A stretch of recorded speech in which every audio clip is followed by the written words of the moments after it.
In the ancient world full of mysteries and dangers, every life was like a candle in the wind.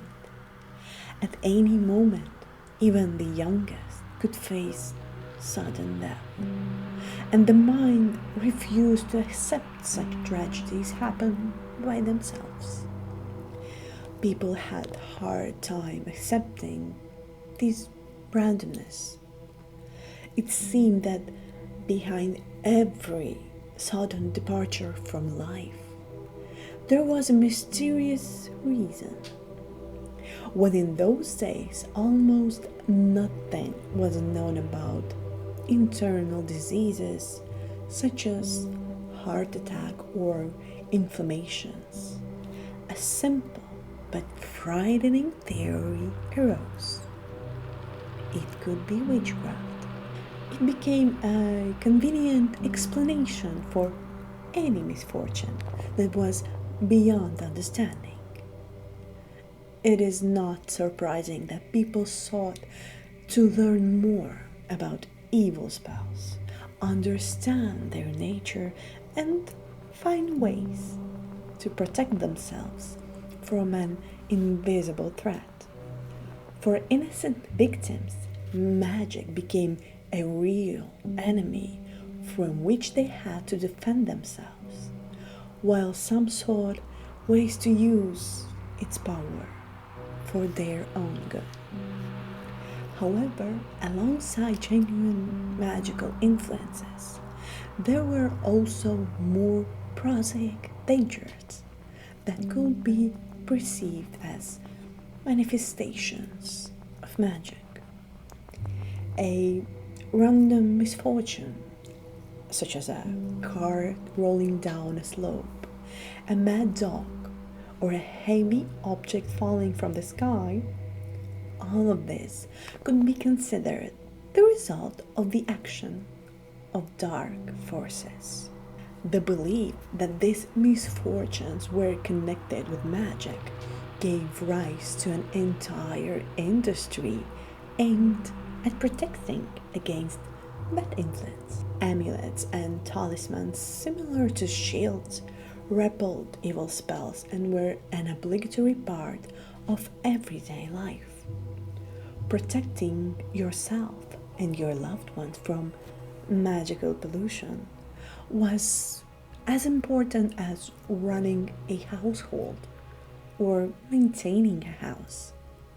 The home was intertwined with magic, and people created their own rituals in order to protect themselves from the insidious forces that could lurk around every corner. And one of the ways to do that was to know when something bad will happen. Days of restless death. In the 20th century, psychologist Boris Frederick Skinner conducted an interesting experiment during which he proved that even pigeons can believe in omens. Animals, like people, have the ability to find patterns, and humans have this ability especially well developed. Once they notice a certain pattern, their mind begins to see confirmation everywhere. So, if you are convinced that Friday the 13th is an unlucky day, then suddenly you begin to notice the slightest failures that another day would simply go unnoticed. This only strengthens your belief that the day really does bring bad omens. In ancient Rome, special attention was paid to such dates.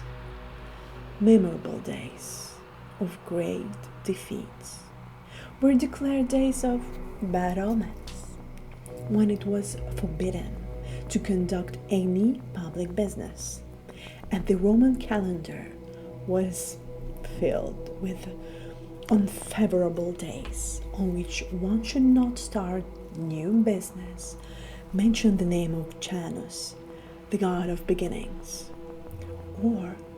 even enter into intimate relationships. These days were considered so ominous that it was also recommended to refrain from weddings and travel. The Romans believed that on certain days, June 24th, October 5th, and November 8th, the gates to the underworld opened slightly, and the spirits of that freely wandered the earth. These dates were so terrifying that no commander dared to enter a battle if he could avoid it. The numbers 9, 11, and 13 were considered especially ominous, so much so that the Romans even organized raids on uninvited guests from the other world. Rituals for the expulsion of evil spirits were called Lemuria. During these ceremonies, the house was cleansed of evil entities. Gifts were brought to good spirits, asking for protection, and the restless shadows of the deceased were escorted out the door. The cleansing process was not only symbolic, but also physical. During the ritual, people spat and had to make special gesture with their hands, a fist with thumb between the middle and the ring fingers. The sign symbolized the fertility of the Great Mother and acted on evil spirits in the same way that the cross in later times scared away vampires. But sometimes it happened that the spirits had good reason for their presence. In such cases, exorcism turned out to be a much more difficult task. Exorcism is an ancient art of driving out spirits that sought refuge not only in houses but also in people themselves. Exorcism required the use of a wide variety of means, from magical rituals to mysterious potions. Here is an example of one such ritual. A finger with a ring was brought before the possessed person, into which was inserted the root of special plant described by King Solomon himself. It was believed that this root was able to pull the demon out of the body through the nostrils. The possessed person seemed to fall down, and everyone present was ready to swear that this was the end. But soon the body came back to life, freed from the evil creature. In exorcism rituals, names and spells played a key role. Knowing the name of the demon gave you power over it. You only had to name it and bring sulfur or bitumen to your nose, and the demon, unable to bear it, would scream and flee, leaving the person alone. However, dangers were hidden not only in demons, restless spirits, or evil ghosts. Those who sought to protect themselves and their loved ones from dark forces could not forget about the threat posed by people with ill will. The ill will of mortals could be as destructive as the intervention of otherworldly entities. The evil eye was a phenomenon that was often discussed in ancient times when discussing witchcraft and superstition. Although the ancients did not have the expression evil eye as we understand it today, they believed that evil look could be harmful. This belief was based on the idea that a person's mental state, his thoughts and emotions, can directly affect the body and the world around him. In antiquity, they said, the movements of the soul accordingly dispose the body, which emphasizes the ancient understanding of the connection between the mental and physical states.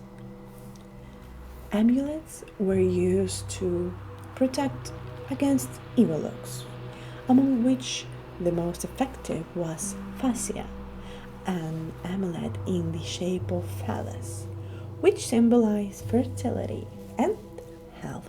It was considered a kind of lightning rod for envious glances, absorbing negative energy and protecting the owner.